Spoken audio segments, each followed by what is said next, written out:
Good morning, ladies and gentlemen, and welcome to this year's Newman University Sport Management Senior Seminar Night Around the Clock.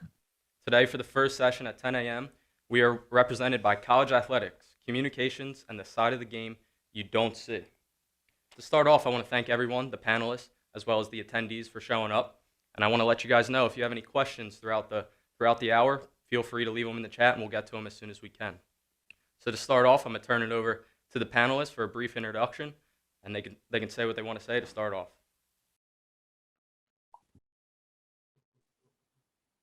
Hey, good morning, everyone. I'm Jill Bodensteiner. I'm the Director of Athletics at St. Joseph's University in Philadelphia. Happy to be here. I'm Joe Guistina. I'm the Associate Director of Athletics for Communications at Lycoming College in Pennsylvania. Glad to be here. I'm Trey Eggleston. I'm the Associate Senior Director for Leadership Giving at Longwood University in Farmville, Virginia. I'm Brandon Hodnett, Director of Athletic Communications at Swarthmore College in nearby Swarthmore, Pennsylvania. I'm Fran Dunphy. I'm the Acting Athletic Director at Temple University and happy to be with the Newman University group. So we'll start off with our first question now. Again, thank you everyone for being here. Recently, we've seen a change in the NCAA with rules behind name, image, and likeness. Can you go into detail how things have changed for your department? How much are you working with your student athletes to help them where they need it? Yeah, I'll dig in there. And so we're all preparing for a really new world in college athletics involving name, image, and likeness. So for those of you who haven't been following it closely, essentially what this means is that student athletes, like all other students and like all other people, frankly, will be able to sell what we call in the law their name, image, and likeness, otherwise known as their personality rights. And so it's really in shorthand, and by the way, the package of rules has not passed yet, but is imminent. This leads to kind of continuing down the path of the changes that have occurred in college athletics with social media, giving our athletes a great platform. This will really give them the opportunity to be more entrepreneurial. And so whether it's advertising a lacrosse clinic at the shore over the summer, or selling putting lessons on a YouTube channel, or becoming a social media influencer in an arena that has absolutely nothing to do with athletics, those are all going to be new possibilities for our student athletes. So I know we have more communications experts on the phone, so I'll tee it up there and just I would say our basic changes are preparing to help student athletes build their brand and become more entrepreneurial.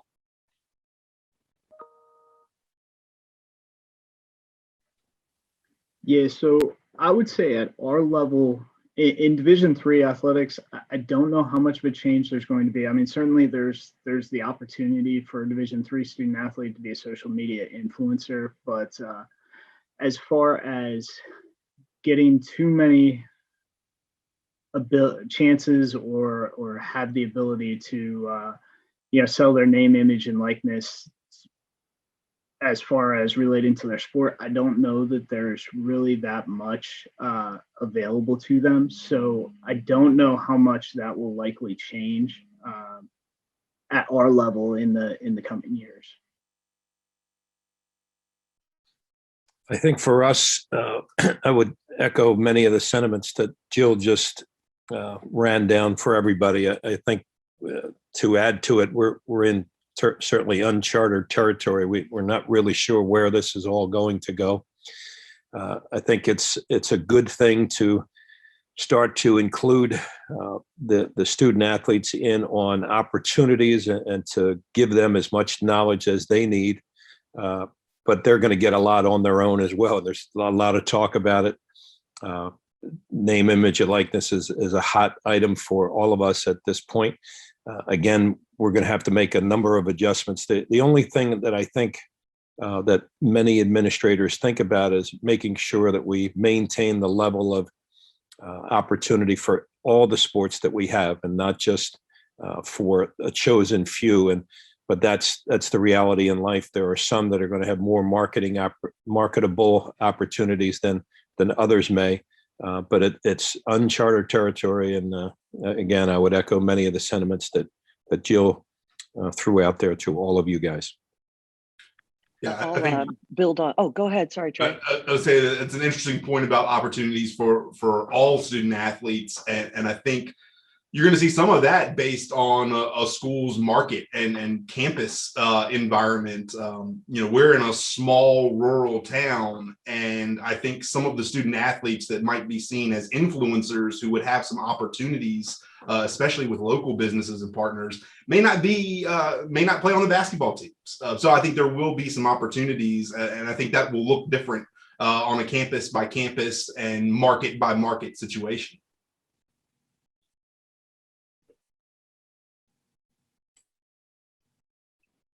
I was going to add one thing to what Trey, you're right on, by the way, and one thing to what Fran said. I think it's a really exciting opportunity for female athletes because a lot of them don't have the marketing opportunities after they graduate. So the UCLA gymnast is at her peak while she's a college student. And if she can't capitalize on it then, which she can't under current rules, there's going to be very little market for her after she's gone. So I'm excited for all the statistics show that some of the Division I, at least, athletes with the highest number of followers are softball players, gymnasts, and others who have had videos go viral and gotten a lot of followers, but otherwise don't have an opportunity post-college to sell that. So I think I'm excited because I think it'll provide those opportunities. And then one final thing, an example of what, like in Division I, everyone's buying up. Fran, do you guys use influencer?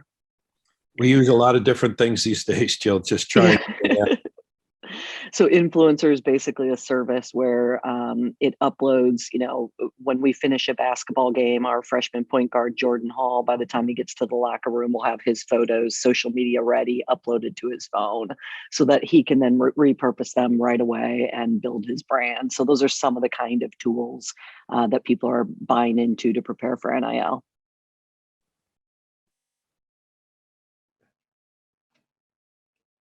That's awesome insight on image and likeness. Very beneficial for everyone listening today. So going on to our second question, what challenges do you face with hiring and managing coaches, as well as other staff members and student workers? And what kind of sets candidates apart in the hiring process?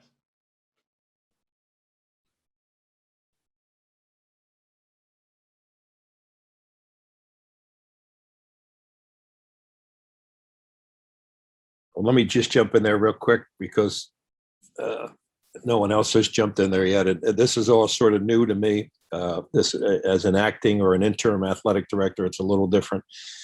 We have had nobody, basically no one leaving our coaching staff and no one new hired recently, but just attacking it on the other side of it. I think what all of us are looking to hire is just good people with good experience that have an understanding of really being on a team and not only coaching that part of making sure that the student athletes are all understanding what it's like being on a team, but the coaches, we're all on a team with each other and we're rooting for each other. We're all going to each other's games, and all of those things are important, but certainly the experience and the understanding of the reality is we need those student athletes, or else we don't have a job at our respective institutions. We need the students. We need the student athletes. They're the most important product in our world, and we have to work toward getting them to work, each team to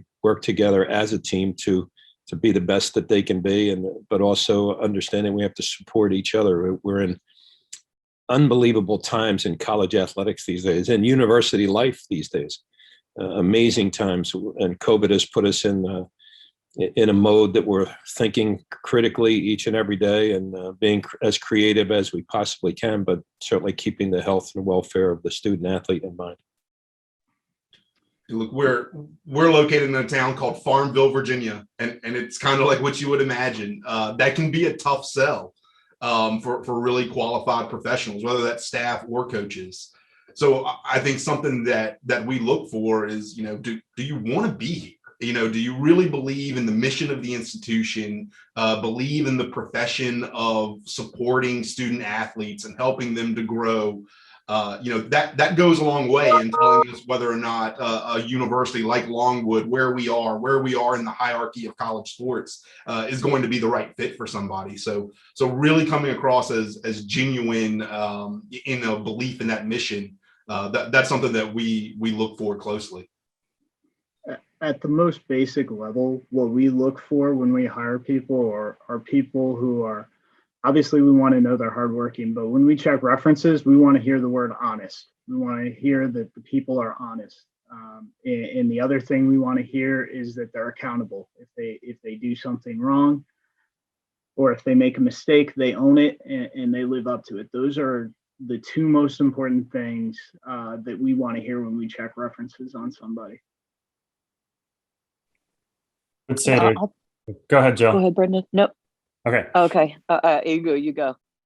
So I would say, you know, for me, kind of echoing what Joe said, just the work ethic. When I'm doing a reference check, I want to find out that you were someone that, you know, was willing to ask your supervisor if you were an intern. You know, is there anything else I can do before I leave, or you know, is there, you know, can you show me how to do this so that I can help you with it next time? And like, so I'm looking for people that are teachable, that have problem solving skills, that are, you know, able to creatively approach a new problem. And then I think just having you can learn how to do anything on YouTube now. So I think if there's a job that you are interested in doing, it particularly in communication related, watch tutorials on how to do some of the software or different processes that you'll have to do, so you at least have like the groundwork and the framework to do those things. Brandon, that's actually exactly what I was going to say. For students, there's people, and we've all done this, who write a paper to get the paper turned in and don't really care what it's about. And then there's people who write the paper to learn. And I'm looking for people who write the paper to learn, who are curious about the issues and want to get better, intrinsically motivated to get better and make the department better. But I do want to touch on a couple things Fran mentioned with respect to coaches. It's a really hard time to be a coach. You're part mental health counselor. They're the primary contact for our student athletes, many of whom are really struggling in this day and age, whether it's issues of diversity or issues in our country or COVID. You know, you certainly have pressure to win and lose, to not lose, to win. And then, you know, we're asking them to be DEI, diversity facilitators on their teams. I mean, it is a really broad skill set that we're asking our coaches to do. And so I really look for like good, solid emotional intelligence in coaches, someone with self-awareness, empathy, the ability to understand what their student athletes are going through and help them through it. Thank you guys for that. Those were all great answers. And now we're going to head over to a question we got in the chat. I saw Jill answered, but we're still going to emphasize this to the other panelists. And Jill, if you want to touch on it even more. This question came in from Devin, and it's, what kind of tangible steps are being thought up or taken to prepare student athletes to build their brand and develop entrepreneurial skills? Examples that they listed were expanding the market and communications department or adding a business management development component to the athletics department. So as I said in the chat, I'm tackling it as a career, not a money making. We're not going to have a bunch of St. Joe's athletes out making a ton of money. What we are going to help them do is get ready for the next level, the real world. And so I think, you know, how cool is it if you don't have time to hold down a job, but you can say on your resume, through personal branding class, tripled my followers. That's a skill, and that's something that would be attractive to employers. So we also don't have a money tree here at St. Joe's. So one thing I'm doing is I'm meeting with a group of faculty and I'm cataloging all the classes we already have here. We have a class on how to start a podcast. We have a class on digital marketing. We have multiple classes on entrepreneurship. So we're getting those together and working on maybe forming a little minor or a track that our student athletes could engage in that really help them get into this NIL career building game.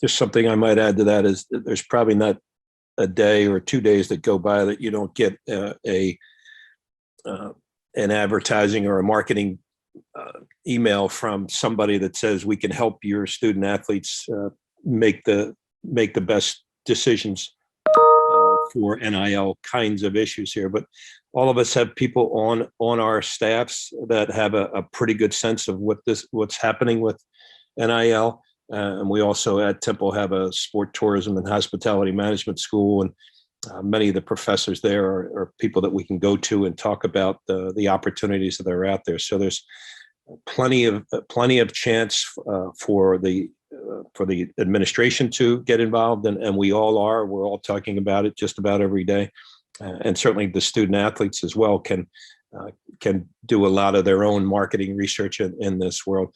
I just had lunch with a couple of young people, and they brought me up to speed a little bit on the social media piece that I'm not as familiar with as others may be who are of a tender age than I. So I need to learn as much as I can, and then sit down and talk with as many student athletes as possible, and also as many people who know what they're doing in that world. So we're trying to do the best for these young student athletes as they go about their careers. And Fran, just when you figure that out, there's now cryptocurrency and NFTs that are going to be, the new a new currency for student athletes. So just when I thought I was getting younger, I'm now old again. Understood. So I don't want to spend too much time talking about COVID, but over the last year, due to what we have seen, from day to day, how have some of your roles changed? I know, for example, here at Newman, some people that were on the athletic side might have done something as simple as contact tracing now. So if you guys would be able to give us your input, if your role have changed, if so, how? And if Trey, you want to start us off with that one, that would be awesome. I mean, I think like everybody, you had to be ready to adapt. And it had to happen quickly and on the fly, and you're figuring things out as you go. In my role, I'm typically a frontline fundraiser, but certainly early on in the pandemic, that was less of a priority than just being the person who checks in on people. How are you? As a way to facilitate those relationships, to be a representative of Longwood, to just say, hey, we care about you. Are you doing okay? So still kind of within the same world that I'm working in normally, but just taking a different tone to the approach. So being more of a check-in and ambassador. If folks locally do they need anything? How can we help? So I think that was certainly something early on. And then from there, it's just, finding a new way to do business. I need to be as proficient having a meeting via Zoom as I was having a donor visit in person. That's just the expectation now, and that'll be the expectation moving forward. So I think the adaptability was key to see where the needs were, adapt as quickly as you could, and really try to become as proficient as you can in what's a new way of doing things.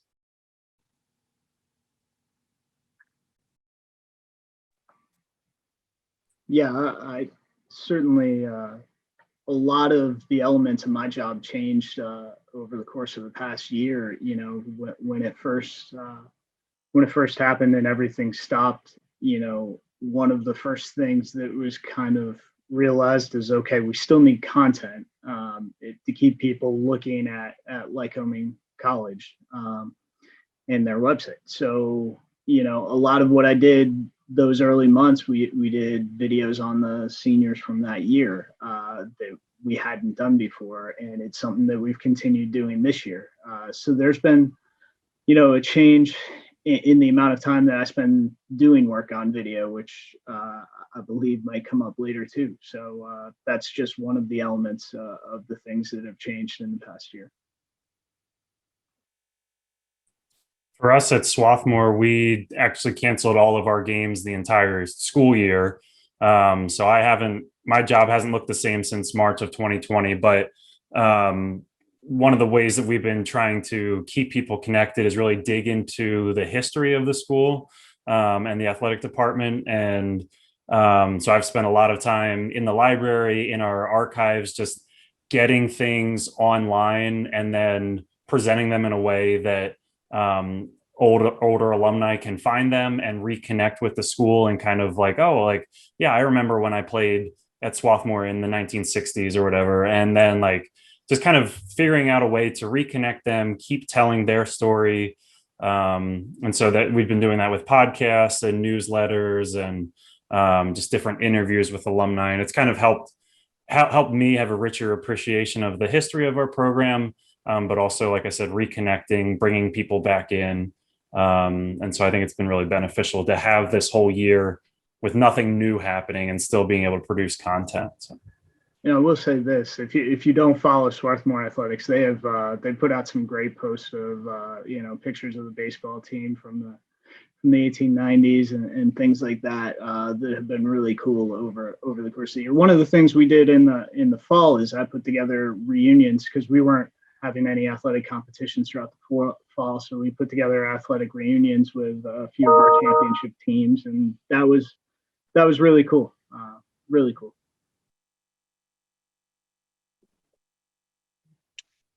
Yeah, I mean, for me, this year has been unlike any, obviously for all of us, unlike anything I've done professionally. And that there was like triage mode. Shortly, like in March, a year ago, it was triage mode where everybody was literally rolling up their sleeves and doing whatever they could to help the university. So I became the university testing expert. So I know more about PCR and antigen and mid-nasal swabs than I ever wanted to know in my life. And, our communication staff was all hands on deck with the university's communication staff, helping them. And so triage lasted a few months and then, really, really moved into very operational. Just how are we going to get through this year? What sports are we going to have? How are we going to test? How are we going to ensure people's health and safety the best we can? And it's not been until this past February that I've really gotten back to being what I think an athletic director should be, which is trying to be strategic and move the department forward. And so, the financial struggles that we've all faced have led to some difficult decisions on how you're going to allocate resources. And so I think the key to the year, I think uncertainty causes anxiety. And so I've been trying to communicate as much as I possibly can with our student athletes, with parents, with coaches, just to help take away that uncertainty as much as I can. Ours is a little different situation because we have Division I college football as well, and we tried like crazy to make that happen. We played 7 of our 12 games. COVID really entered into that many times, and we have a couple of people on staff, much like Jill's staff, where you're totally devoted to whatever's happening COVID-wise. So we also have a huge Temple Health system that helped us with it. We have a student health program that was very instrumental in helping us through. And then we also, with Jill and I are in the same boat with that. We had to pay attention to all the rules and regulations of the city, let alone the state, and they were all different. And you had to adjust to all of those kinds of things. But the other part was that we took all of our fall sports and pushed them, other than football, and pushed them into the spring session. So we taxed greatly the student trainers, not student trainers, but our athletic trainers, all of the strength and conditioning people that we have as well. So it's just been an incredible spring season, and we've made it through okay. We haven't been perfect, we haven't been flawless, but everybody's put forth phenomenal effort, and I applaud the student athletes themselves for their discipline and working hard to make it be where if we had a motto, it was give us a chance to play. And I think the student athletes have done a very good job of that across the board, not only at Temple University, but in every institution. I think they've done a great job with this.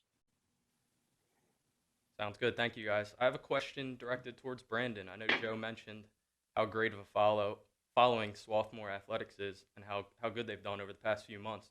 Brandon, how difficult has it been to find content from hundreds of years ago and get fans that you have that are younger age to stay connected during those times? Yeah, it's tricky when there's no new content, and it's definitely apparent. Like if you look at, well, first of all, like different different demographics do use different social media platforms. And so we see different engagement on our Facebook that's more alumni driven and more parents on there than we would see on our Instagram posts. So when I'm posting a picture of an old alum on Instagram, it might get like a third as many likes as pictures of current athletes. So we really were able to kind of gauge who our audience is kind of based on that, and who's showing up more on those things. But I would just say that like one of the ways that we've been emphasizing our alums and creating content is Records in Focus, which is just an ongoing series where we post 2 times a week with one of the top record leaders from all of our sports. And so highlighting their accomplishments. But yeah, it has kind of been tricky finding pictures of all of these people. And like I said, countless hours in the library and in dusty closets. And so I've found a lot of gems, but it hasn't been easy. Yeah, not to backtrack on anything that was said, but something that Jill said really stood out, that she really didn't start acting like an athletic director until this February.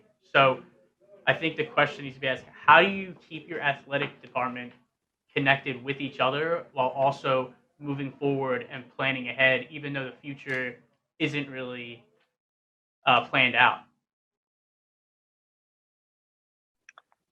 Yeah, it's been hard. I mean, everybody's focusing on putting one foot in front of the other and getting through the day. People are emotionally drained. We all bring our personal lives to work. It's part of who we are, and everyone's got something going on during this past year. It's been a particularly intense period for our students of color over the past year, and so it really has been a challenge. How do you do it? I chose right in the middle of the pandemic to create our strategic plan for the department. And so I've been having focus groups and saying, all right, guys, don't think about antigen tests for 3 hours. I need you to focus on what we're going to become as a department. And, Monday I'm bringing campus ministry in, and we're spending our coaches meeting doing a reflection. Like, we just need to breathe, sometimes. So I have a list of 6 strategic projects, and I sprinkle them in with others as appropriate to keep our minds think, a little bit on the big picture, even though we're all really caught up in the now. Like Fran said, we're running mid 20 sports rolling in February, and we're not used to that. And so everyone's just high octane, high burnout. So yeah, I think that's been my strategy. Spend most of your day, put one foot in front of the other, and then I try and sprinkle in some big thinking every now and then to keep them eyes on the prize.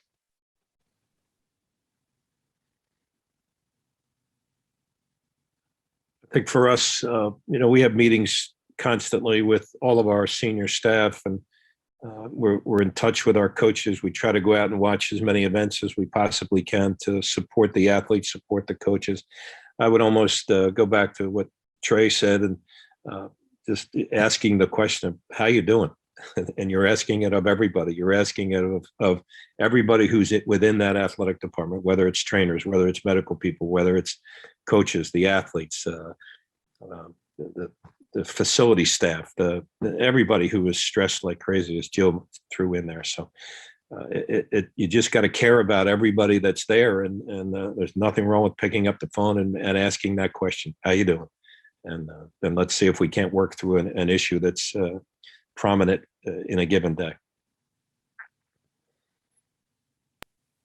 Before Tommy asks our next question, I just want to remind the attendees, feel free to ask any question in the chat. I mean, it's not every day you got 5 amazing professionals like we have here to answer these questions. So feel free to leave some more questions that we'll wrap up in the past 20 minutes. Go ahead. Thanks, Valor. And you're right. If anyone has any questions, chime on in. However, we are going to try and get away from the COVID aspect. Just a simple question. What advice do you have for students looking to pursue a career in college athletics?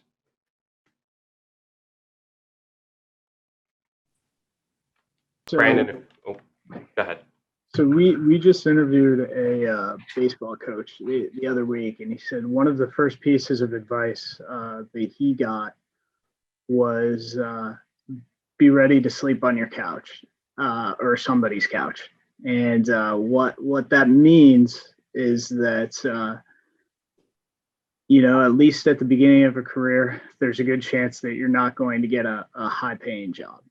And you have to be willing to work through that and fight through that and move on until you find the right job for you. And that is going to take time.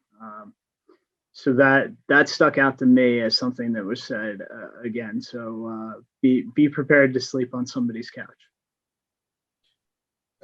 I think that's great advice, because I think you're very right in the early going there. I think the other thing is to realize your first job does not have to be your dream job. It is probably as important to find an opportunity that will allow you to develop the skill sets that will get you to your dream job. For me, my first job out of grad school was not in college athletics, but rather in a nonprofit setting.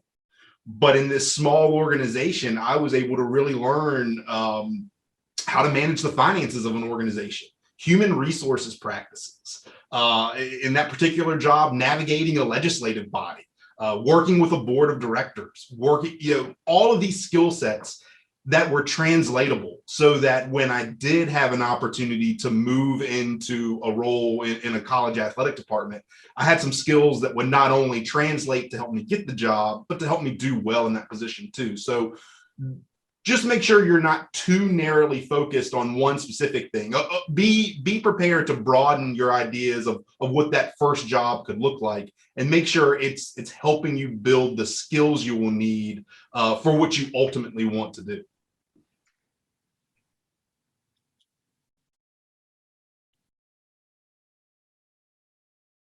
From my standpoint, a couple of things stick out, and I think be prepared to sleep on somebody's couch is a great idea.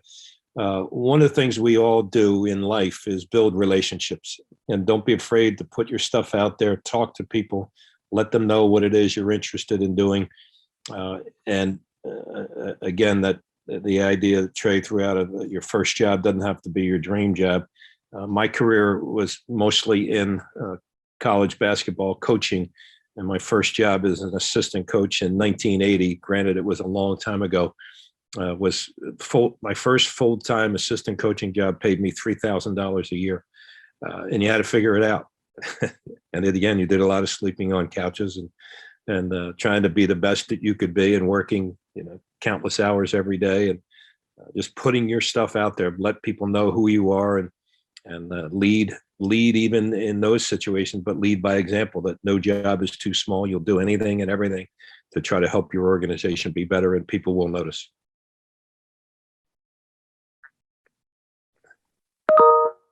I'll go ahead, Brandon.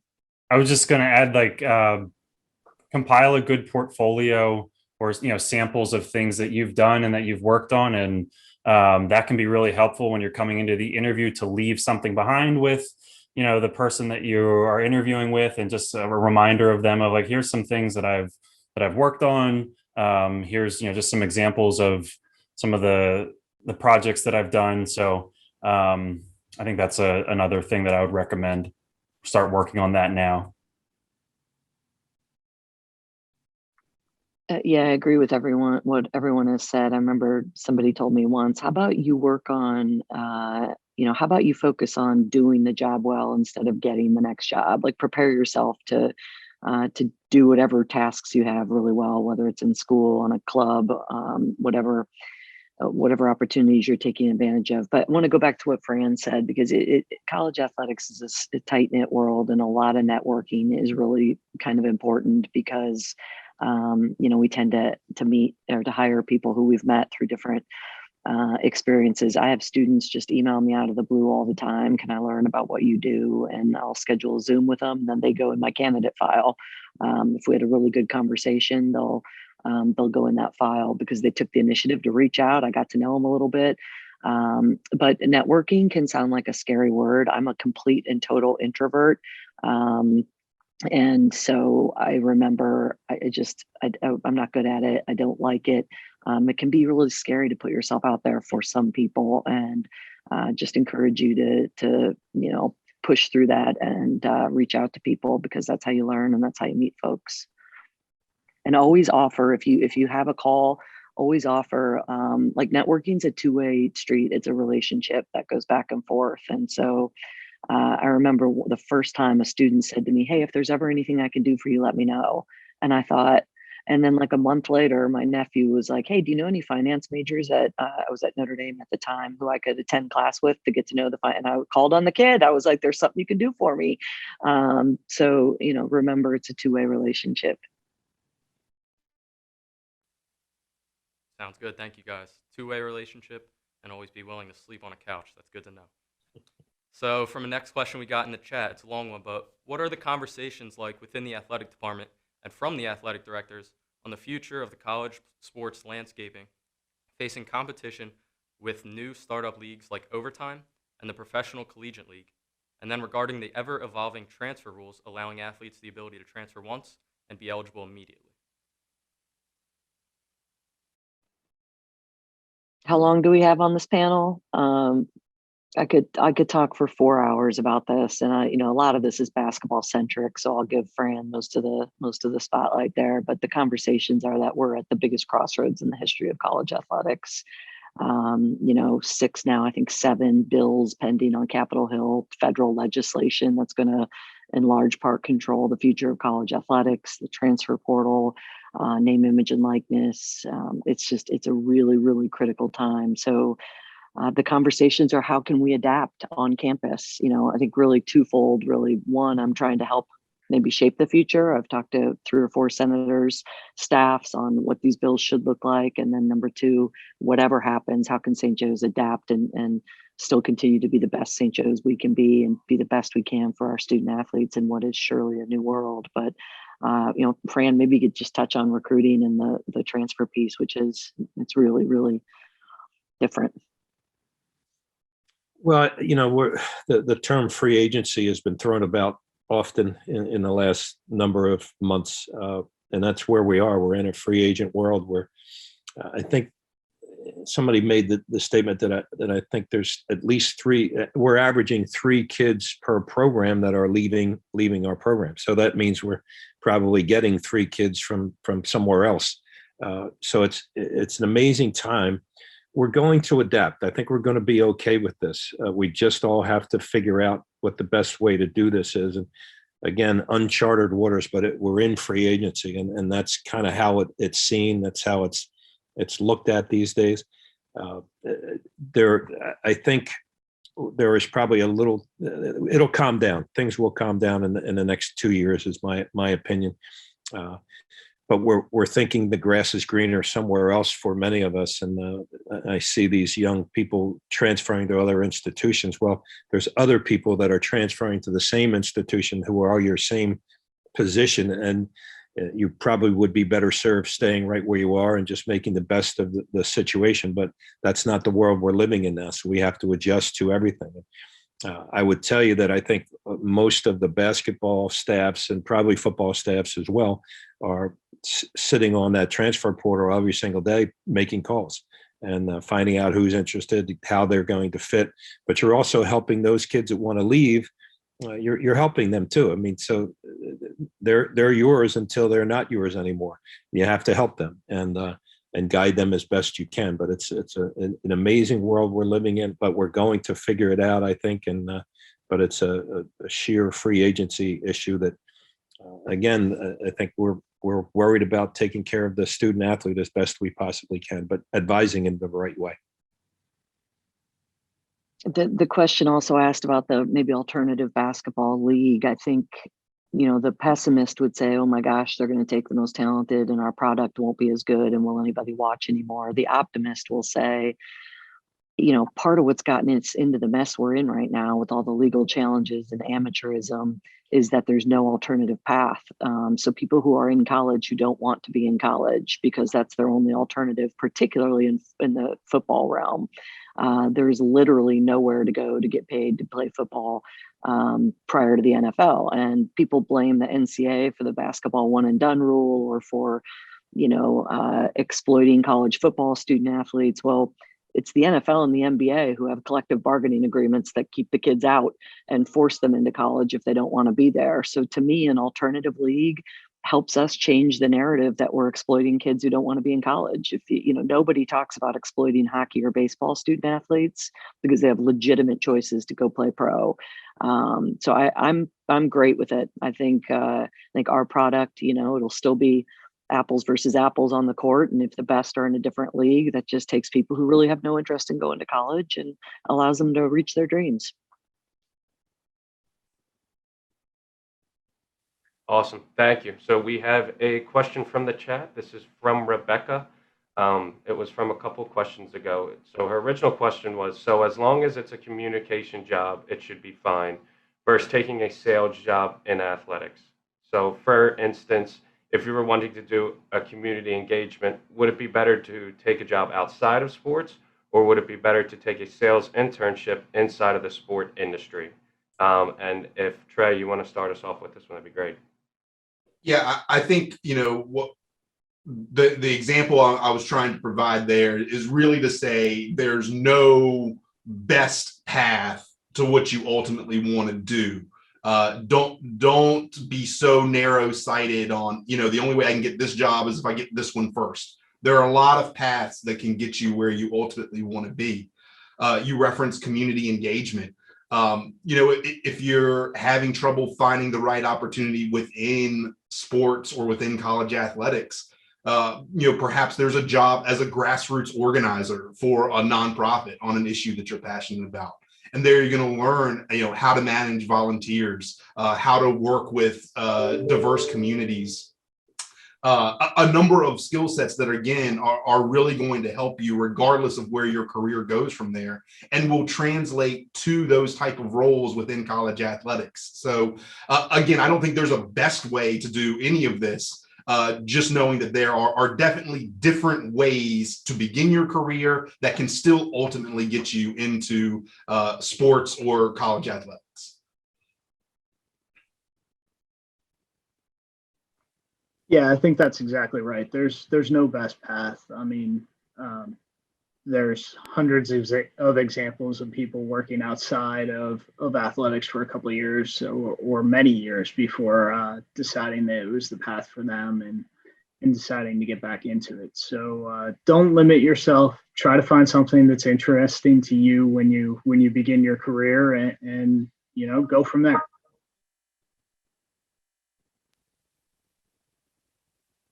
Sounds good. Thank you, guys. I just want to remind everyone we got about 10 minutes left, so any attendees, feel free to ask more questions. And I got kind of a funner question for Fran. You've had such a historic career as a Temple basketball coach. What have you enjoyed the most? Was it working with the players, or what stories do you have that stick out to you over your long career? Well, I appreciate the question. I think the thing that you enjoy the most is watching kids get better, and then having a team come together and really realize their full potential. I think those things are what we all live for. And then when I'm now doing this job that I was doing over the last year, and I watch a team from the beginning to the end, and now maybe they make the thing is making conference playoffs, and how excited they are and how fired up they are as a team to come together. There's nothing quite like that. There was a question. I happened to be on a call the other night with Jay Billis, and not to throw names around, but I think he's tremendous in his thoughts. And it's one of those things where I don't agree with everything he says, but I love listening to him talk. And it was the question kind of was floated of, would you rather be a player or a coach or administrator? Well, in my mind, nothing beats being on a team as a player and building those relationships and establishing those bonds of the competition that you've been in for a long period of time with your team. You fought through some really difficult times, and I still stay in touch with all those guys I played in college with, basketball, and I played a little bit of baseball too, and I stay in touch with those guys because that bond is irreplaceable. There's nothing like being an athlete, working hard together for a common good and try to make your team better. And when you see that as a coach and you watch those teams come together, there's nothing like it. Yeah, thank you for that like in-depth like story. I think a lot of people in the chat really appreciate it. We actually have another question. This one's for all of you. Can each of you talk about mentorship and how it helped you get to your current roles? Brandon, would you like to start off on this one? Yeah, that's a good question. I've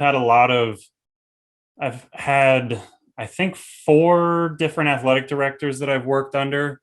So I've had the chance to be mentored by a couple different guys that really were influential in my life. But I think, just developing those relationships with your supervisor, and just listening to their stories and to their life experiences, and my most recent athletic director, Adam Hertz, we worked together for 5 years, and just really enjoyed working with him. And being able to bounce questions off someone and get their feedback on how they would deal with something or how they've dealt with something in the past. I think that was really influential to me, being mentored by him. And I would say that if you do get the chance to mentor someone, I would say trust in the person that you're mentoring and in their skill set, and allow them to grow and to make mistakes. And I think that's something that Adam did with me, and I think that's something that I try to do with people that I'm mentoring as well. Is trust in their abilities, allow them to learn through their mistakes and through their successes. So.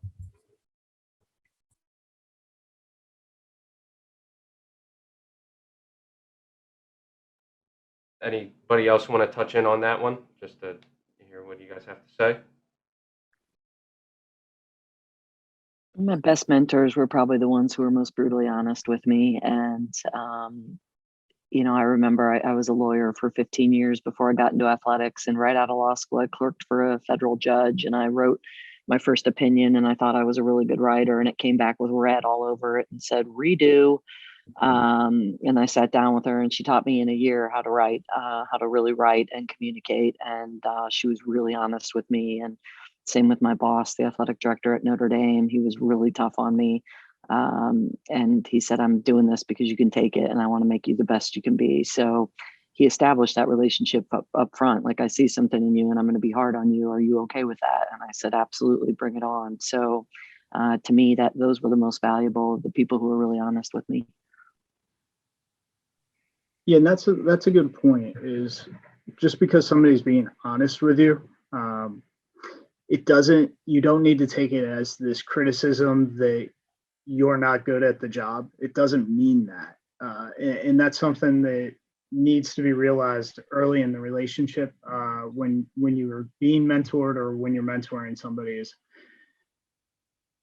by being honest, that means we're going to change some of the things or some of the ideas that you had and make them fit the image of the institution that you're working for, or any of those things. And the quicker that you're willing to accept those things and learn those things, the better off you're going to be. So another question from the chat. As Newman identifies their fundamental characteristics to uphold as a university, reverence, integrity, service, excellence, and stewardship, we refer to that as RISES.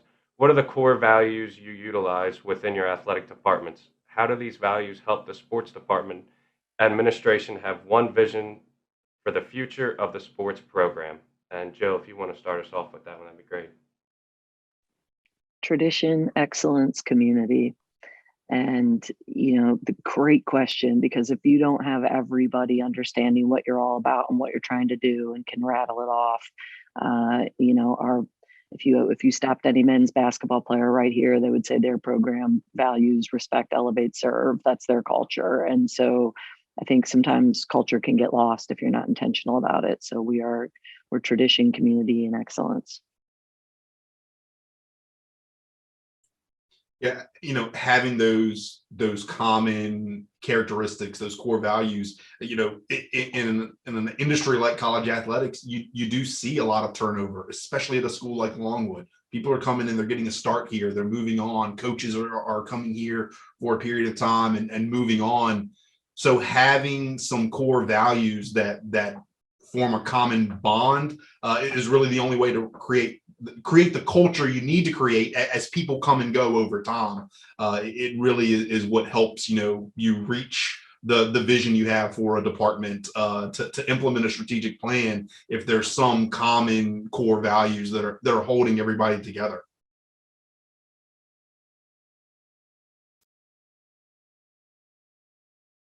I would give you probably just one thought that I think most of successful people use, and somebody's far smarter than I came up with this statement, and it's basically the more you give, the more you get. And if you can be as generous as you possibly can, and one thing that we can all give is our time. If you give your time to others and people think that you genuinely care about them, and you are accountable and own all of your actions, then you're going to be a pretty successful human being. And your programs and your teams and your organizations are going to be better. The more you give, the more you get.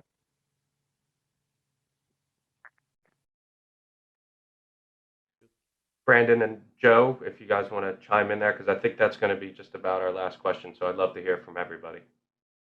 Yeah, I guess just our approach is to try to do everything with excellence, and no matter if it's on the basketball court or if it's in the classroom or if it's your involvement in the community, just trying to have that same tenacity, that same drive with everything that you're doing. And I think that's something that we encourage among our student athletes and at our college. So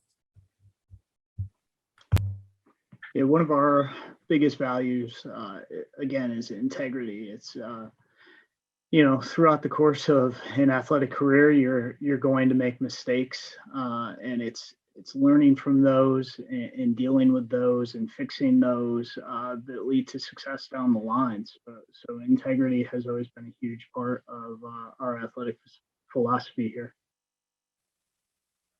Thank you very much, guys. I just want to wrap up this hour. That was a great conversation we had. And I want to say a special thank you to Jill, Brandon, Joe, Trey, and Fran, as well as all the attendees that showed up. It's going to be a great day we have ahead of us, 1 hour down and 11 more to go. Thank you, guys. Congratulations, by the way. You guys did a great job. Thank you. Thank you very much. Yeah. Thanks Thank for you. having me. Take care. Good luck. thank you.